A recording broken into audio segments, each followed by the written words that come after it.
Foundation से सम्मान हो रहा है अपना। वुमेन एम्पावरमेंट आज की डेट में सबसे इम्पोर्टेंट पार्ट है। हमारे मोदी जी, योगी जी सब लोग वुमेन एम्पावरमेंट पे लगे हुए हैं और वुमेन एम्पावरमेंट आज की डेट में सबसे बहुत महत्वपूर्ण चीज़ है देश और प्रदेश के लिए।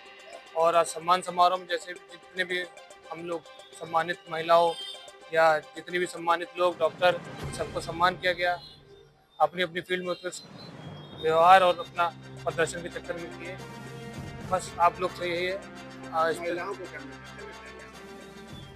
महिलाओं का मैसेज ये है कि बस केवल जिस तरीके से आप लोग जनता जनार्दन सब लोग मिलकर वुमेन एम्पावरमेंट पर हम सब लोग काम करें, उसी तरीके से महिला भी अपनी सशक्तिकरण की तरफ से जो काम करती चली आ रही है उनका उसी तरीके से इस फील्ड में और आगे चीजें बढ़ती रहे।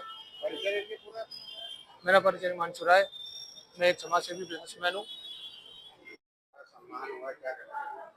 आज स्थित फाउंडेशन द्वारा लखनऊ जनपद की विभिन्न जो महिला सामाजिक क्षेत्र में कार्य करती हैं उनका सम्मान हुआ है।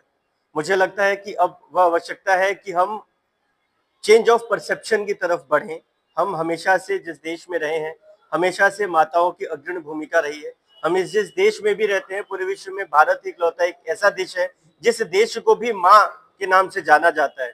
अगर हम जीवन याचन के लिए जिस भी चीज का नाम लें, चाहे हम धन वैभव ऐश्वर्य का नाम लें तो माता लक्ष्मी जी हमें देखती हैं। अगर हम शिक्षा संगीत का नाम लें तो माता सरस्वती हमें दिखती हैं। अगर हमें शौर्य पराक्रम त्याग भी देखना हो तो जो सबसे तपस्वी जिनका तेज से सब डरते हो, ऐसे महादेव भी हमें काली माता के चरणों के नीचे दिखते हैं। हम वैसे धर्म से आते हैं जहाँ हमेशा से महिलाओं का सम्मान हुआ, आदर हुआ। अब वह समय है कि सम्मान के साथ साथ हम समानता का अधिकार भी प्रत्येक महिला को दें। समान भाव से उनको भी अपने साथ लेके आगे बढ़े। जो युवा वर्ग हमारे साथ है वह इस बात को समझें कि अब आवश्यकता है कि हम सत्य और तथ्य को समझ सकें। सत्य के साथ तथ्य समझना आवश्यक है। अगर हम आज भी किसी से पूछें कि महिला शक्ति के लिए अगर कोई कविता, कोई बात बताइए, तो सबके मन में सिर्फ एक ही मनोभाव रहता है कि खूब लड़ी मर्दानी वो तो झांसी वाली रानी थी। मगर मुझे कई बार मैं सोचता हूँ कि जब किसी प्रांत के सारे पुरुष एक बंद कमरे में थे, तब एक महिला बाहर निकलती है, युद्ध करती है अपने बच्चे को पीठ में टांग के, तो उसको उसकी आइडेंटिटी छुपाने की आवश्यकता क्यों पड़ जाती है? क्यों ये कहा जाता है कि उसको मर्दानी लगाओ? शौर्य पराक्रम का मतलब मर्दानी। मुझे लगता है कि स्त्री की वास्तविक पहचान उसका अस्तित्व ही है, उसका महिला होना ही है। तो उसी मनोभाव के साथ स्त्री आगे बढ़े और हम भी उसका उतना ही सम्मान कर सके। ऐसे कार्यक्रम आगे भी चले। आप सभी का बहुत बहुत धन्यवाद। मेरा नाम दुर्गेश त्रिपाठी है। मैं एकल अभियान के युवा विभाग एकल फ्यूचर का राष्ट्रीय अध्यक्ष हूँ। पूर्व में लखनऊ विश्वविद्यालय मेधावी छात्र परिषद का अध्यक्ष रहा। एक खिलाड़ी भी हूँ। यह एक छोटा सा परिचय है। सबसे पहले मैं अपना परिचय बताना चाहूंगी। मैं रागिनी पूजा जायसवाल, हनुश्री ट्रस्ट की राष्ट्रीय अध्यक्ष। और यहाँ पर स्थित वेलफेयर फाउंडेशन के द्वारा, प्रिया जी के द्वारा जो भी कार्यक्रम किया गया वो बहुत ही सराहनीय है। और उन्होंने अपने फाउंडेशन का नाम ही रखा है स्त्रीत्व, जो कि महिलाओं के लिए काम कर रही है और वंचित वर्ग की जो महिलाएं हैं उनके लिए बहुत ही अच्छा कार्य है।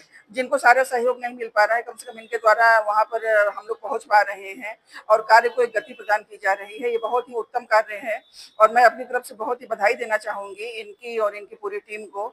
और लखनऊ से यहाँ पर आज की डेट में इस कार्यक्रम में बहुत सारे समाज सेवी उपस्थित हुए हैं। तो जैसा कि अभी मंच से भी कहा गया कि वास्तव में ये समाज सेवी अपनी अपनी दिशा में कहीं न कहीं कार्य कर रहे हैं। कोई 10 के लिए कर रहा है अपनी क्षमता के अनुसार, कोई 100 के लिए कर रहा है, कोई 1000 के लिए कर रहा है, लेकिन हर समाज सेवी कहीं न कहीं अपने आप को स्टैंड किए हुए है। ये हमारे लिए, हमारे समाज के लिए, हमारे राष्ट्र के लिए बहुत ही गौरव का विषय है। और मैं स्वयं भी बहुत बड़ा कार्य करती हूँ। अभी मैंने भारत महोत्सव में 12 दिन का निःशुल्क मेडिकल कैंप लगवाया। उसके अलावा मैंने महाकुंभ में जैसी जगह पर भंडारा, कंबल वितरण, राशन वितरण और मेडिसिन वितरण का कार्यक्रम किया।